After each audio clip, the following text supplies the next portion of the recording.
Welcome to the Beyond Body podcast with your hosts, Mia and Holly. Join us for a sometimes fortnightly podcast where we explore all things mental health, being a messy human, and how to get the most out of this one precious life. And all the ridiculous stories in between. Miss Mills, welcome back to another episode of the Beyond Body podcast. Good morning. I know that we are in the same state, but I'm thinking maybe we're a few temperatures apart, like a few degrees. What are we sitting at up there? Yeah, I mean, the Northern Rivers had insane rain for such a long time. And then over the weekend, 25 and sunny. Like I was at the beach sunny. Like it was remarkable. It's freezing this morning, but it has actually been the fact that we're a few days away from winter. I'm like, this is why I love living in this place. Yes. Yeah. You get like the softer edges of it. Yeah, my puffer jacket doesn't come out in this at all when I live here. Girl, I am onto my second puffer jacket of the season. $45 little bad boy from Kmart. Best puffer jacket I've ever bought. This is not promo, but if anyone's looking for a really good puffer jacket this winter, $45 at Kmart. That's actually Michelin Man style. That is so interesting because I have this puffer jacket. It's red. I would say it's a little bit iconic. Yeah. I bought it in 2020 and I'm really not about fast fashion, but also it's occasionally I'm okay with it. Yeah, I bought this puffer jacket from H&M. I have worn it every single season. It is so good. It's fantastic. Yeah. So I really rate that. Look, fast fashion, sure, we don't love it, but I think when you I will wear this puffer jacket every winter from now until it's literally off my body or it disintegrates away from me. Yep. A little bit of fast fashion, 2025 in, I would say, like with this financial crisis. Absolutely. Like you can't win when people like I will sometimes get comments on my videos being like, well, you're one to talk. Like, look, I'll be wearing like pearl earrings and I'm like, they're from Lavisa. I got them Sports Girl, $5. Yeah. And then you get well, you're supporting fast fashion. It's like, well, I'll just walk around wearing nothing. And then I'll be arrested for that, and then no one will be happy. You just can't win. And I really, really admire people like you, Mill, who have like quite a big public profile because you just can't win a lot of the time. No. Like people are always going to hate something that you're saying. Absolutely. Great character building, though. Great character building. Absolutely. It's one of my best sort of references that I make when I do stuff with clients. With like, well, what if people judge me? And I'm like, from the day I went into recovery, yeah. I was on the internet being judged for everything, including my recovery. Oh my God. I mean, this is not out of my wheelhouse. I can definitely guide you through the fear of judgment. I'm going to have you on like speed dial for the day that someone says something mean about me on the internet because I think I would crumble. Yes. I would crumble. It's not an easy arena to be in, but with enough practice, like people are like, why don't you care? And I'm like, because it's been 12 years and I'm all out of caring. It's like totally. Been absolutely like criticized out of me. Totally. So speaking of which, I think we'll touch probably on a little bit of that today, fear of judgment, fear of all those sorts of things, because we're doing a bit of a part 2 for an episode we did previously, which people really loved, which was unpacking the biggest recovery fears people have, not necessarily eating disorder fears, but focusing specifically on recovery. What's going to happen to you, not just through the process, but once the process is complete or just about the process in general. So you responded with, as you always do, such insightful, interesting responses. And there were so many double ups, which I always feel like is a bit of a message of, yep, this is a really timely episode because people are clearly having some similar fears, thoughts, anxieties. How are you feeling about getting into some of these today? I love talking about these, right? Because there is so many commonalities with the barriers that people experience getting them to full recovery. And as someone moves through recovery as well, their fears are going to change. You know, I think it's like you kind of get to this point and then your eating disorder is just shooting you with all these different fears. So it's so, I think, humanizing to realize that other people are experiencing these things as well.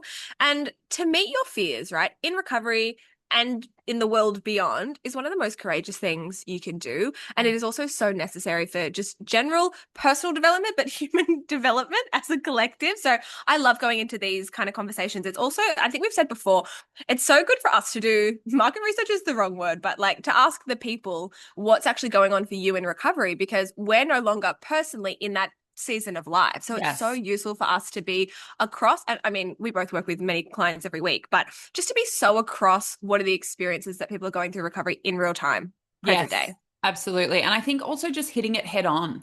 This is Mm. something that I really discovered a year or two into coaching was when people brought up these fears that felt really big and sometimes feel like they could be true.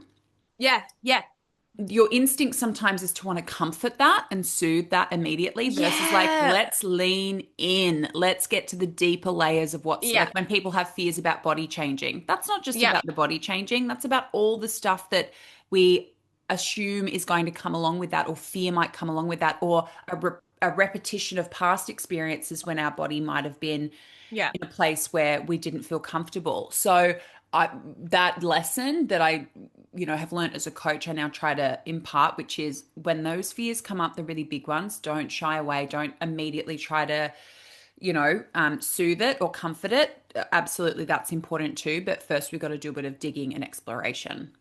Absolutely. And also remember that everything that you want in life is on the other side of this fear. Hmm. Right. And I think so often people are like, oh, let's try to get around it. Let's duck under it. Right. And you just can't do that. At the end of the day, unless you directly address the fear, it's actually always going to be there. It's probably just going to show up in different forms. Yes. Which I think is why, again, coaching is such a great resource for people because we're not sitting there being like, no, like you're not going to gain weight. We're like, okay, well, like let's look at the reality of some of these situations, but then also give you the skills to be able to manage the fears. Yeah, Yeah. absolutely. Uh, all right. So the first one was, and this was a big, big one in terms of how frequently it came through. My Mm. life being an endless cycle of getting better, then relapsing. So what are your thoughts on this fear, where Yeah, it comes from? it's a great fear for someone to send in. I think this is a really common fear, and I get it. You only know what you know. So it makes sense that your belief is going to be the history that you have already lived, right? History will often repeat itself without conscious intercepting of those beliefs and the attached, patterns and behaviors. That often is what happens, right? But part of letting go of your eating disorder is realizing that until this point, you have probably been a function of your past, but that's what recovery is all about. It's this complete deconstruction and then reconstruction of what you believe and how you relate and respond to yourself and the world, right? But the one thing that we know for sure is that if this person and whoever is experiencing these kind of fears, you let this fear stop you from getting out the gate and embracing recovery, you will stay unwell, Hmm. right? So I think for people who are experiencing this, ask yourself, is it worth trying to create something different for myself? Like, is that going to be better than my current experience? Because you don't get to know what the future holds, right? This fear is totally rooted in this distrust of someone's capability. Hmm. But the more growth that you make in recovery, that belief in yourself that you actually can keep going expands through the evidence that you're going to be building. So it makes sense, right? If someone's like, this is always going to be, the way in which I live my life, this is what's always going to happen. But maybe that also just means that this person hasn't found the avenue of recovery that is really working for them, or they haven't got all the pieces yet that are really going to help them get to a stable place and develop these beliefs that they can continue on this journey. What do you think, Mill? Absolutely. I think it's also a bit of a frequent belief that I come across, which is that all your recovery attempts are siloed. Like they're all these Yeah. individual tried, failed, tried, failed, tried, failed, which is not how recovery works when we actually look back. And I think it's once you are in a very strong recovery where you know you're just going to keep going, or you're recovered where you can look back and see it in this way, where you're like, oh, they were all just segments of a long arc towards the outcome I was eventually going to get to. Whereas when you are in that revolving door, it just does feel like, as we know, I like to say, ditto repeato. Mm-hmm. And Mm-hmm. like we're not getting anywhere, but you just might be at this part of your story where you need to get a bit fed up with this, a bit of this, Yeah. just having the same thing happen over and over again. And I think it's about being really honest with yourself about what are the common denominators contributing to when we fall off the wagon. Yep. Are Yeah. are we in a Yeah. similar pattern every single time? Like when Yeah. I talk to clients about potentially going into maybe like an inpatient setting for a bit of, a booster is what I call them, right? No one Yeah. walks into inpatient, even the best inpatient settings, and walks out fully recovered. That doesn't Mm-hmm. happen. Mm-hmm. But people go in there sometimes with intentions they're not really looking at, like, I just want to break from my eating disorder. I just want to be able to kind of like free fall into another sense of, structure and control, which isn't really mine, but is going to be guided by treatment. But I'm not actually going to use it intentionally to get to a certain point by the time I'm discharged where I can really keep my Mm. recovery forward. We see this a lot, right? And part of that is because the system is letting people down in that these feel like their only options.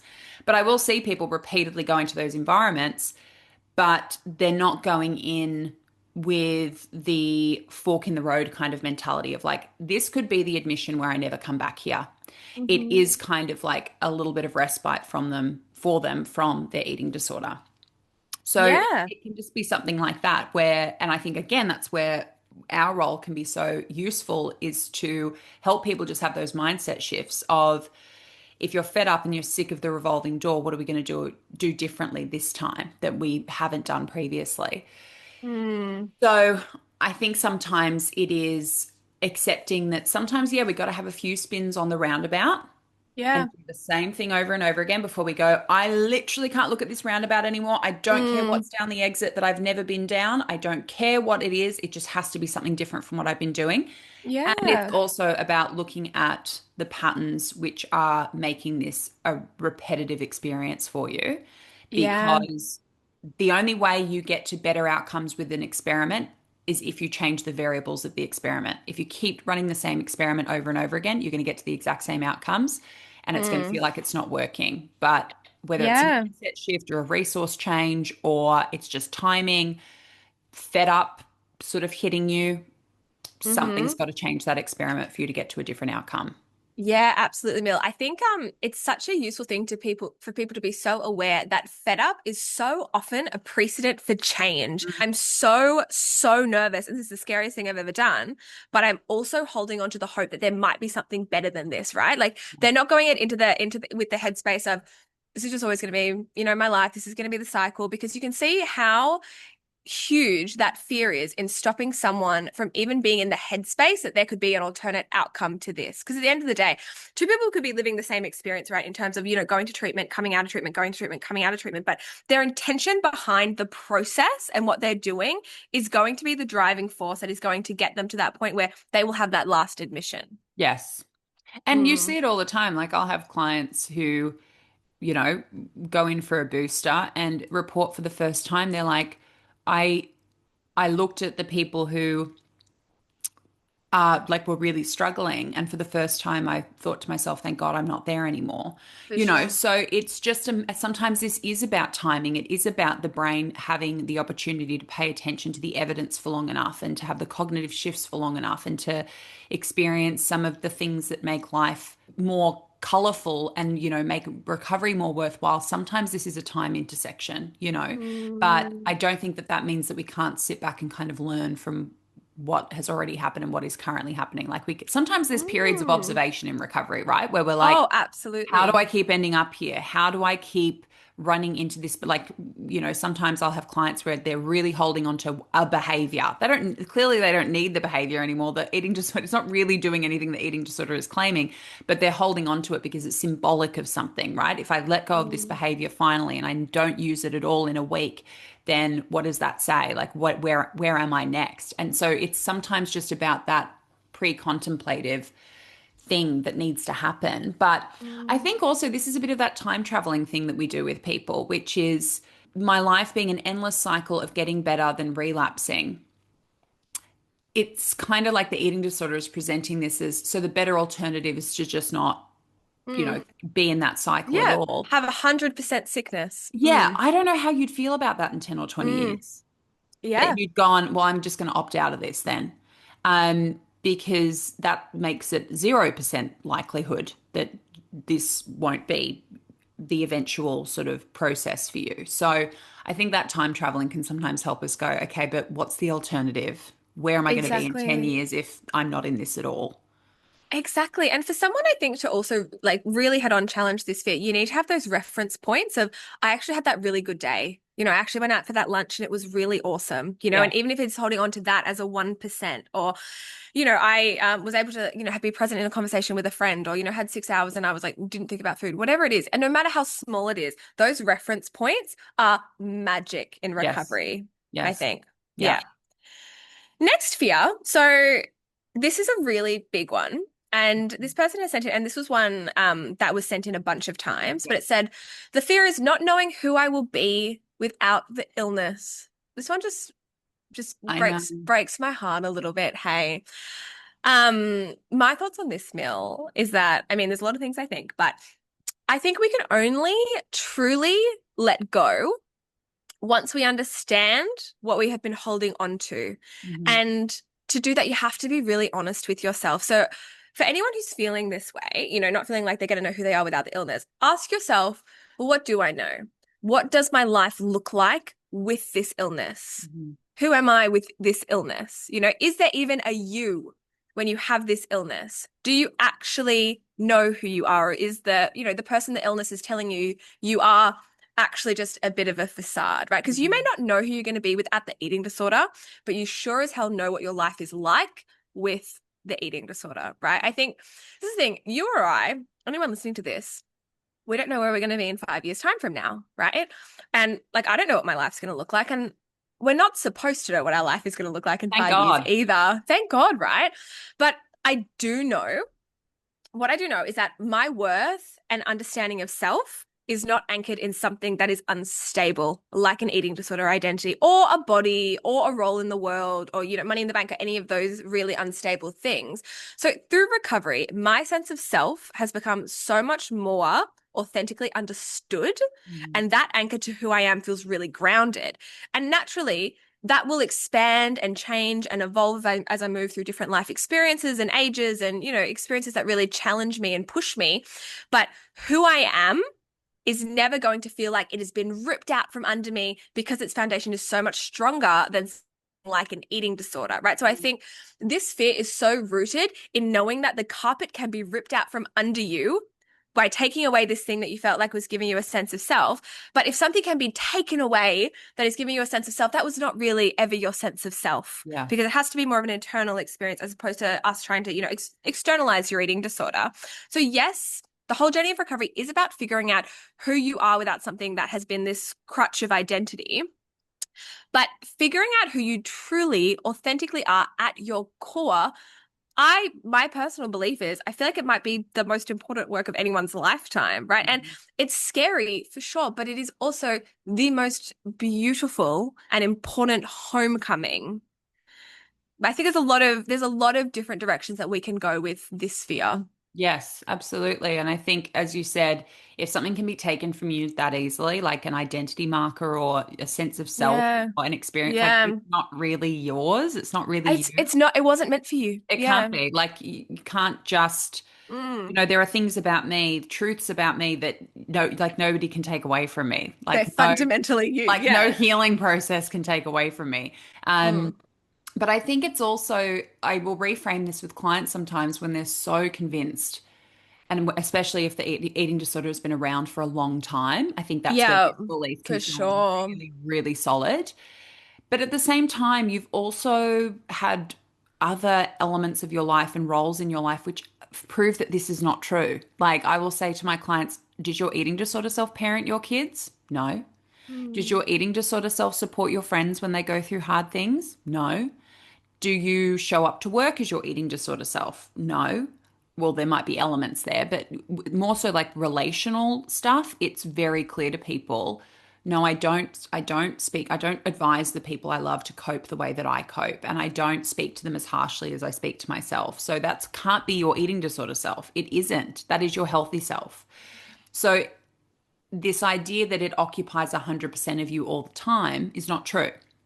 It occupies 100% of you all the time when it's talking to you, Yeah. but in the most important fundamental parts of your life, it actually isn't there 100%. Even if it is there in increments, like with work or study, it might show up like perfectionism and black and white Mm. thinking and all that kind of stuff. But even that isn't your eating disorder. They're just attributes of yours which eating disorder is using parasitically, right? We talk about this a lot at the retreat when we go into understanding and embracing our idiosyncrasies and our traits as neutral and then watching which part of us uses them. Like when our eating disorder uses our perfectionism, of course it's destructive and toxic and chaotic. When our perfectionism is used by our healthy self, it can actually be a positive reflection of our ability to meet outcomes and to follow instruction and to, achieve things in a really, really timely way.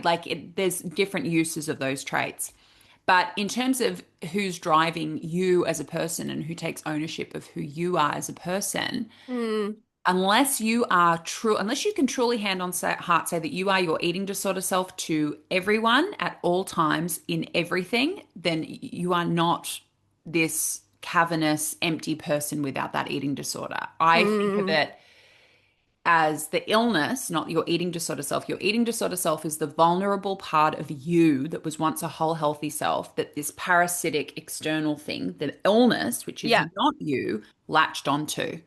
So, Mm, as you were saying, like with that beautiful language of like coming home, that's why this is so much of a reclaiming, is that it's just removing that parasitic illness part. And then this is where this integration between eating disorder mm, healthy self happens, where mm, there is mm, nothing wrong or bad or evil about your eating disorder self. It is just the vulnerable part of you that it attached to.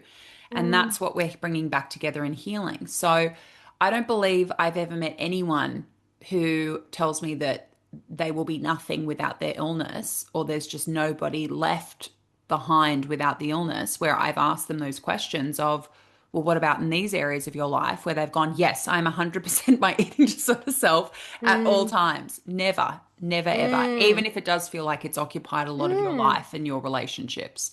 Absolutely. I think it's so beautifully put. And I think a way I sort of usually talk to clients about it is also when you're trying to figure out, okay, well, we've got over the bit of the fear of like, yeah, something's going to be kind of removed and there's going to be this new space for me to, really lean into who I authentically am and occupying more space in my own life.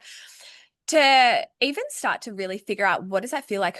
Who am I going to be? How's it going to feel? What's life going to feel like?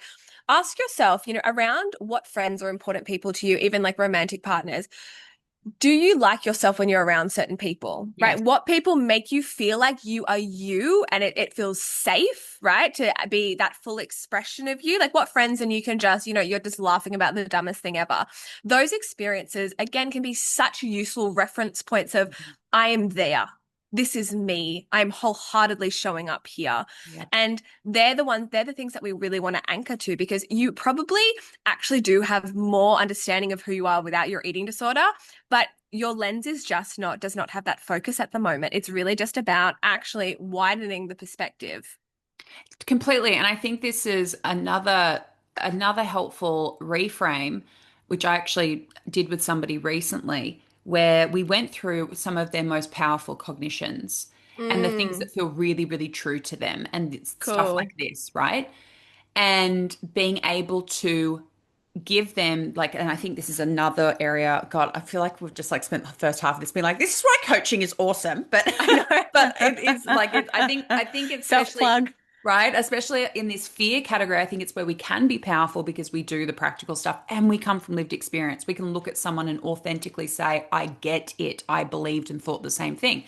Because the reframe that I think helps people so often is when I'm like, I've been doing this for 12, 13 years talking about eating disorders publicly. I've spoken to tens of thousands of people at this point. How is it that we all have these same thoughts and yet it's just us? Mm, Like how is it that we all have these beliefs, but we always think that also we're the outlier, we're the only one who could be thinking this or feeling this? It's because these cognitions, like our behaviors, are symptoms.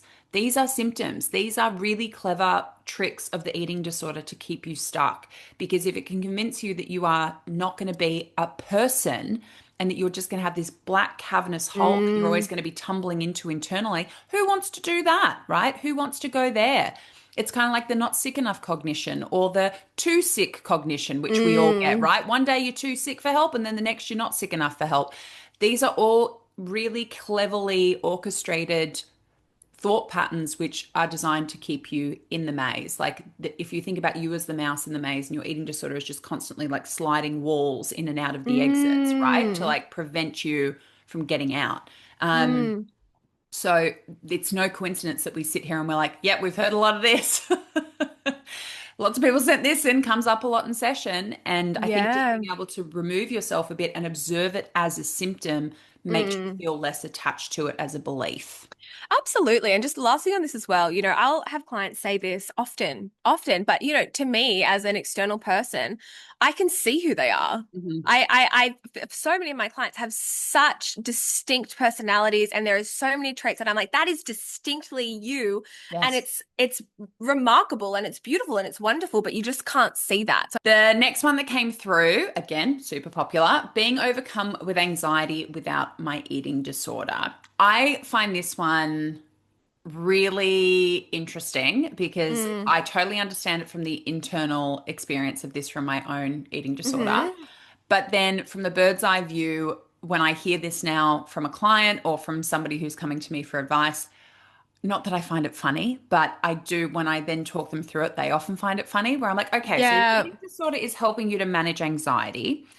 It's Mm, also messing with the one of the fundamental things that physiologically creates anxiety, which is hmm around food, hmm right? Regardless of which behavioral profile or diagnosis or non-diagnosis we're talking about here, when you have this level of hyper focus and hyper fixation on food or body, that is creating one of your greatest sources of anxiety, particularly. Yeah. And we know that this is true across all eating disorder behavioral profiles and disordered eating profiles. hmm Whether it's something which is more binge eating disorder oriented or something more restrictive, there is usually some level of restriction at play. Not for everyone, Absolutely. but would you say then your time as a 99 out of coach? 100. Thank you. Thank you. Yes. When And even like if it's not physical restriction, like mental like there's restriction has a lot of different forms. it does. If you are talking to yourself in a restricted way, that can Mm. have the exact same implications as Yeah. eating in a restricted way.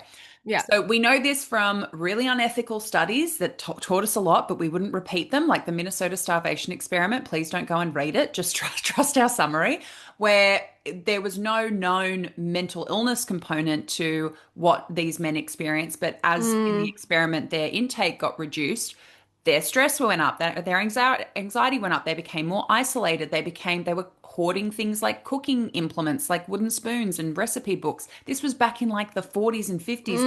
There were Mm. no Jamie Olivers back then. Men weren't cooking. It was not a gender norm barrier that had been broken, right? So we know that just from a physiological standpoint, any kind of restriction is its own source of anxiety. So Mm. whatever it's convincing you it's helping you with anxiety wise, the amount it's creating completely undercuts any role it's pretending to play as far as an Mm-hmm. anxiety management Mm-hmm. um, Mm-hmm. system, right? Mm. And then Mm. there's also the fact that what it is doing is numbing and sedating you. That is doing nothing but kicking anxiety down the road. It's not actually resolving it and packing it away and helping you to then regulate. Mm. You're just like it's just future you who it's gonna kick it to, right? Yeah. So I think this one for me, I understand it because you imagine that you're going to have this anxiety, then the anxiety of recovery, and then you won't have this safety blanket, but it's a safety blanket that's on fire. Like it is not keeping you Absolutely. safe. Totally. I think it's really, I totally agree what you're saying of sort of like, you want to be able to like give your client the information, lay it out for them. Can they pick up the awareness and be like, okay, so eating disorder is the problem, and we're also trying to use that to solve the problem. Mm. Okay, okay, Mm. interesting. I think this is obviously, I think there's no one who has an eating disorder who doesn't struggle with anxiety in some form, Yep. but I think if we're just talking about the emotions here, like normally when our emotions come up and you have an eating disorder, that's the context of this, you can allow them to absolutely overcome you, right? And then you become the emotion, Mm. right? We let the intense emotion just take complete reins and govern our perception and our behavior. But in recovery, we learn to honor the emotion without fully becoming it, right? That is a skill that you learn in the process. So remember that in recovery, you are literally learning the skills that you have missed, how to be with yourself, how to cope, how to soothe, how to even find kindness, right, in those really dark hours. And you don't yet know how you're going to manage the anxiety, but like you're saying, you are still living in the anxiety tunnel that is an eating disorder. You might think that the eating disorder is keeping the anxiety at bay, but what if without the eating disorder, the anxiety wasn't nearly as crippling? Your eating disorder loves to make you scared of the world, scared of change, scared of the unknown. But recovery actually supports acceptance of these really important aspects of just human living, right? Like eating disorders keep you weak and anxious. Recovery gives you the skills to deal with the big emotions. Eating disorders just love, like you're saying, like they have this way of making you feel like they're helping you manage the big emotions, but like suppression is not processing. It's also No. not sustainable. And I think that when you've been in it and you've accepted numbing and sedation Mm. as regulation, Yeah. because I'll use this metaphor often where it's like, imagine you go into the hospital with a wound, like an open Yeah. wound, and the doctors give you pain medication. And not that this would ever happen. And I have no medical background, but I also know this would never happen. Like the doctors give you the option of like, we can just keep giving you like sedation and painkillers, or we can take you in and stitch this up and it's going to be painful and there's going to be like rehab with it, and we'll also like give you the amount of medication that's going to help you, but you're going to have to feel it and you're going to have to move through it. If you take the option of I'll just keep taking the drugs but I won't address the wound, what is going to happen Mm. to you is that wound is going to only get worse. It's going to turn septic. Your ability to actually respond to those drugs is going to go down because Mm. your tolerance is going to go up and you're going to need more and more and more of them.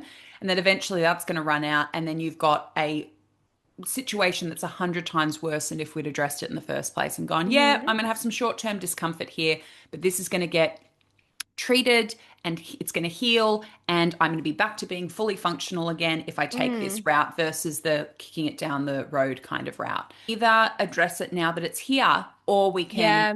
pretend that this is regulation and this is soothing, because you would know now. I mean, you've worked incredibly hard on this with the investment you've put into finding avenues towards regulation and soothing and self-exploration. The difference between feeling numbed and actually feeling a feeling and reach its end point like Yeah. anxiety are two totally different things, Oh, absolutely. right? Regulation is a flex. Yeah. Absolutely, it is. I think we really need to normalize that regulation is not just like something that you do, once every 6 months when you get a massage and then you feel really relaxed, Yeah. or like it's not something that happens when you're at absolutely like boiling point. Regulation is something that has to happen multiple times in the day, every single day. Like even I would say at the moment, life's pretty cruisy, like overall really great mood. But yesterday I was like at a cafe working in the morning and felt highly emotional for there was no like immediate reason. And I Yeah. had the thought in my head, I was like, I think I just like need to have a bit of a cry. Like Yeah. nothing has happened, right? So I went to the beach, went for a little beach walk, was listening to a song, had a cry as I'm literally walking on the beach. I was being like, is she okay? And then by the end of the beach walk, 15 minutes later, I'm like dancing to a Taylor Swift song. Yeah. Like, and I'm like, cool. I felt that felt as necessary in my day as like showering and brushing my teeth. And Hmm. it wasn't, there was no fear around it. I was like, oh, cool. Like, that's just what I have to do. It's literally to me, it's like, oh, cool. Like, I have to wee. Like, I'm going to go to the bathroom. It's like, okay, well, I have Yes. to process some emotion right now. Cool. I'm going to do that. It's the exact, and just looking at those things with that same level of importance, because there can be such a fear. I totally get it. For the first part, all of my like eating disorder time, and then, those first couple of seasons in recovery, the reason in which I was engaging in behavior is because I had a distrust that I could stay with hard emotions. Yep. And then it's kind of like the kid who's scared of the dark. You like stay with it, you turn on the light, you're like, oh, the fear was bigger than the thing that I was actually scared of. Like the emotions are just going to do their thing. They're going to come in, they're going to swirl around, they're going to leave. Like no emotion has ever lasted forever. But when you make friends with your emotions, when you're able to like sit with them, be with them, and process them for what they are, it doesn't mean life is going to be easy and it's not supposed to, but it is, you are going to have a level of um connection that is congruent Yeah. through the good days and through the bad days. We've totally gone off track of this fear, No, but I no, feel like no. it's all very relevant. Very relevant. um so the next one was, how long will it take? See, I find this one like gave me a little bit of a giggle, right? Because what the person who has sent this in, and probably multiple people who have sent this in, what the brain is doing here is wanting to intellectualize and make sense of something that is non-linear through having Mhm. like this controlled understanding of the process and the timing and the rigid puzzle pieces. But you can't approach recovery in the same way you have approached your eating disorder, and that is by trying to control the experience. Recovery Yes. is about trust, not control, surrender, not force. Beautiful. Love that. God, t-shirt right there. We'll get that. We'll get that on a Um, t-shirt. yeah, absolutely. And I think it's also, in my experience, walking alongside people doing this, I think actually we get a pretty good deal in recovery. Like if you think about how long Mm. you're unwell for, and then how long it takes to heal on average, like not on average, but if you look at somebody who's been unwell for 10 years or 20, it doesn't take 20 years to get better necessarily, Totally. right? And this is all with the caveats of things like that we have the resources and all that kind of stuff, obviously. But in terms of what I've seen with people and the time that they've been in the process. And we as coaches have the privilege of very often being one of the last professionals who people are working with in their process. We're Mm, really, mm, because we're mostly by the end doing the body image stuff and the life stuff and the purpose and meaning stuff. Like we get to do all the really good, cool stuff. mm, So we're there all the way through. And we're the ones who are told by clients, and I think this is a really beautiful reminder to people as well. Like, we're the ones told by clients, I'm ready. Like, I think I'm ready to like do a bit of wing spreading, where people so often fear, oh my God, like, help is just going to go away, or, I'm always going to have to hold on to this. And it's like, you'll get to the point you don't want to. Like, you're here to put me out of a mm, job. I'm here to put myself out of a job too. mm, So I think it's actually a pretty good deal given we can be unwell for X amount of time and it doesn't necessarily take X amount of time to get out of it. For mm, something as mm. insidious and dangerous as an eating disorder, I actually think that's not a bad exchange, Yeah. right? I'm loving this cup half full energy towards this. I totally agree. I Because really think it is. it's really hard, but it could take 20 years, but it doesn't have to. Yep. So you're not Yep. even and the other thing, the other thing I do with clients, which is in the same vein, is how many times did you ask your eating disorder this question? Mm, When it gave you all absolutely. the promises of what it was going to deliver by you being in this cycle with it, whether that was self-regulation or self-acceptance or confidence, or it was acceptance from others or perceived acceptance from others, or it was you finding purpose and meaning or having peace and calm in your head.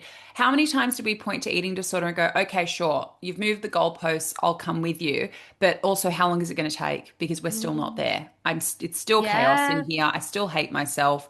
I still don't move in the world with confidence and authenticity. I'm still not doing the things I want to do. In fact, my life's getting smaller. I'm less present when I'm with people who I love, which means I'm pulling away from them. I'm not pursuing the things I really want because I'm still too afraid and I don't believe in myself. So when are we going to get the goods eating disorder? I never asked my eating Yeah. disorder that question. I was always just like waiting for it to tell me when to jump and then to say how high. Like always roll into prep, please, even though it Yeah. again not only never delivered, it literally stole everything I had when I went into it. Absolutely. Um, Absolutely. so I think it's about a bit of a flip and a reframe here where it's like Yeah. we can view people's recovery processes and see it doesn't take as long as it took to be unwell as it does to get better. More broadly, again, I'm not saying all experiences are the same, Mm, but in my view and in my experience working with people in recovery, and also if you're not bringing the same energy to your eating disorder, maybe flip this question and get some answers yeah. from the other end before like people Totally. will see, I don't know if you've experienced this. I'll be working with someone for like a month and they're already asking this question. And I'm like, I'll Mm, literally look up when they sent me the first email and I'm like, when did your eating disorder start? And how often did we ask this mm. question? Because we're 4 weeks in and we're already like, oh, come on, recovery. What are we doing? Hurry Yeah, it up. yeah, absolutely. Like you can't rush your healing. Mm, Write it down. It's such an important thing to remember. So the next one is, I like this one, mm. losing the one thing that makes me special in inverted quotes here. And I mean, that was their inclusions, which I included because I think Hull will get why yeah. that's put there. Yeah, yeah, it checks out. Yes. This one, I mean, it's a bit of hard news maybe, but considering the fact that 1 in 10 Australians will have an eating disorder in this lifetime, it's not feeling super unique. That's like me saying, you know Yeah. what? The reason I'm special is because I'm left-handed. That's Yes. like me saying that. And that 1 in 10, that's also the ones we know about. It's actually projected to probably be Exactly. quite a bit higher. Yeah, yeah, it's an interesting right because again, I think this fear it's really rooted from this place of having difficulties with self-worth, not trusting that who you truly are is going to be enough, right? But let me tell you who you are and who you have been pre, post, during recovery is and always has been enough, right? But when the eating disorder is like sitting on your head, making you feel so special, Yes. right? You lose that connection with your own genuine brilliance and sparkle, right? I would challenge this person to really think about how they're defining special because is it attention from a place of worry? Is it sickness that is a defining marker of specialness? Like, I think the eating disorders generally create their own definition of so many of these crucial words, Yes. right? But Yes. it really needs a bit of recalibration. Completely. I that's how much I Mm, emphasize language in what we do. That's why I think dialogues are so powerful because the eating disorder's use of language and how it redefines words. Like healthy, it loves redefining Loves that healthy one. when we know Yep. statistically it's the least healthy Right. thing you could possibly Mm. have. Exactly. Hmm. And special too. And what I love about us doing these Q&As and people sending these things in is that very often they're kind of giving the clues away in how they send it to us. Because when I saw these quotation marks around special, I was like, you don't even buy it. Yeah, you're not buying your own fear. No, like Yeah. you don't even buy it. Like you know that this, in whatever percentage of you knew to put inverted commas around there, um, doesn't believe this. And we can always speak to this because I have been seeing clients for like what, 8 or 9 years now. And Mm. if you sent me a description of their behavioral profile, like what their eating disorder got them to do when they were unwell, it could be any number of them. It could be 50 of them. It could be 100 of them. If you sent me a list of things about a former client without telling me their name, and Mm. you told me like their favorite hobbies, that they had a great sense of Mm. humor, that they were really kind, some of their goals and dreams, even Mm. after all this Mm. time, I would know all of them. I love that. And what a fun little game. I'd love to do that. Be Yeah. given information, be like 42 from Wollongong Yes. or whatever. Like, you just Like know. I'll get emails from former clients like giving me life updates, which I adore. Love. And they'll be like, I don't know if you remember me. And I'm like, of course I remember you. I remember all of them, but I would not remember them based on the markers of their eating disorder or Yeah. even their recovery. Like these were my goals. I wouldn't remember that. I would remember these specific things about you that you at the time discounted and didn't believe made you special. And you were holding on to this thing because you thought that was the thing that made you special. Hmm. And there are a million and one things that make you special. Your eating disorder is not one of them, based purely on what Hole just said, which is that we can't have so many people suffering from them where we can't tell one apart from the other in terms of the symptom profiles. The only thing that distinguishes you from anybody else is who you are as a person. That's how we remember Mm. you. That's what we know of you. Mm. And Mm. I can get that sense of somebody even when they are in a really chronic part of their illness and they're really, really overwhelmed by eating disorder self, again, if you sent me their symptoms, I wouldn't know. If you sent me anything about them, even if they can't see that version of them coming through, I can already see Mm. it. Absolutely. I think, everyone is so capable of achieving so much more in their life than having an eating disorder, and of also finding so many reasons to believe they are special, to feel important, to feel worthy. Having an eating disorder is not a way to experience specialness. It is absolutely a way to experience fear. Completely. And I think, special doesn't mean the best and special doesn't mean Yeah. perfect. And I think eating disorder gets very lost in the best, perfect. That is a total fallacy that you can ever be those things. In a Mm. world with 8 billion people in it, that is the wrong focus to have.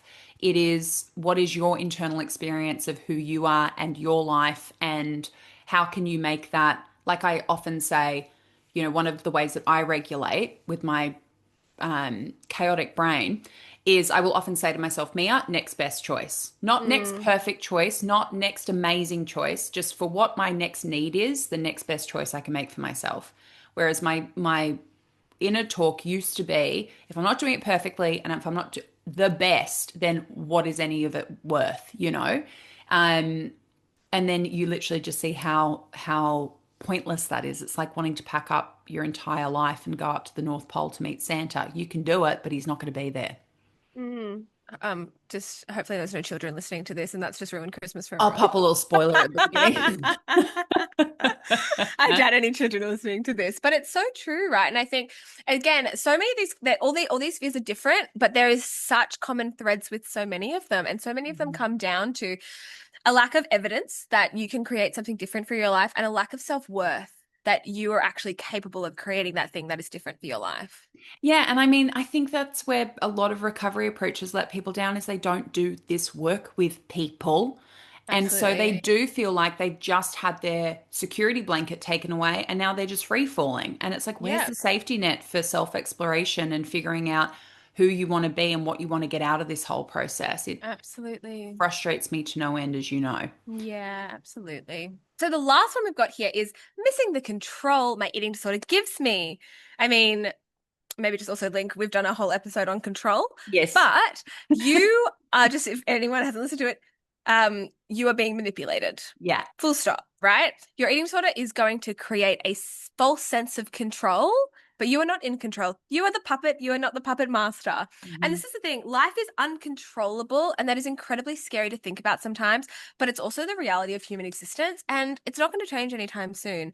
I think for a lot of people, not for everyone, but for a lot of people with eating disorders, the desire to control comes from this place of feeling like at some point things were out of your control, and that created an experience of feeling really unsafe, whether it's physically, emotionally, psychologically. So instead of trying to control and create safety in inverted quotes through your eating disorder, it's really important to try to find genuine safety through recovery. I think for so many people who this is such a significant fear, particularly for certain behavioral profiles, Yeah. but really trying to shift from being really distrusting of life generally and that you're going to be okay without rigid control to the idea that true safety is available to you, but not through the avenue of your eating disorder. There is nothing safe about having an eating disorder. Totally, absolutely. And that's talking about language. That's another one that it likes to use. Like, I am Mm, safe, you'll be unsafe without me. And mm, again, like just statistically speaking, that couldn't be further from the truth. But this mm, always comes back to something which Carolyn says quite often, which is because I understand the feeling of like if I leave my, even when people are like, yeah, no, I do accept that it's my eating disorder controlling me, but it makes me feel like something is in control, where it feels like going into the recovery process is relinquishing that.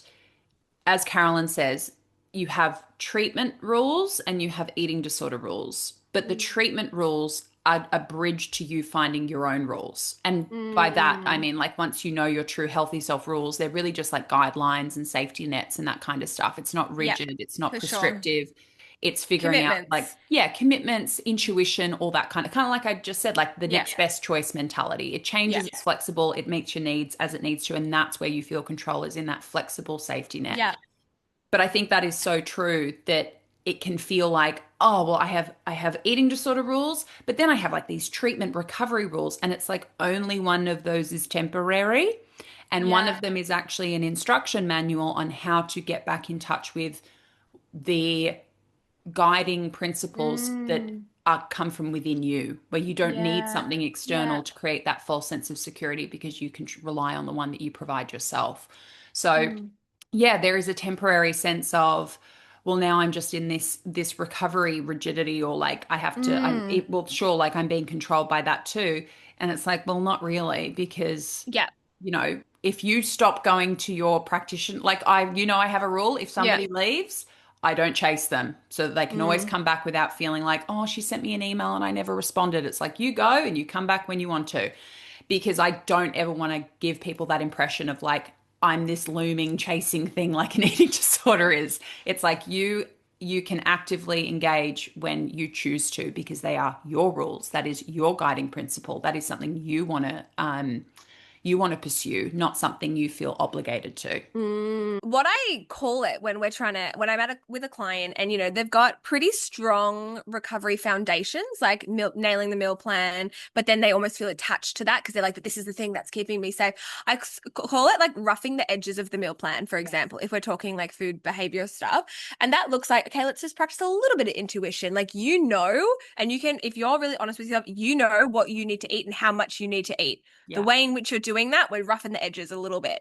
So it Yes. really pushes them to have like intentional Yes. intuition Like before planned just getting to like, spontaneity. yeah, plan Yeah. spontaneity. Similar thing. Yeah.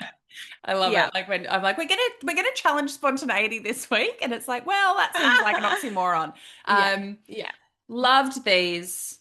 We appreciate this community so much in, how much we have this lovely feedback loop with you and how much you share with us, because it gives Yeah. us such a chance to come from obviously our own experience, not just as coaches, but lived experience as well. And yeah, we just appreciate you so much, being part of this and showing up every couple of weeks. Love doing this with you, whole. Me too. This is a great episode. Fabulous. We'll see you all in a couple of weeks. See you soon.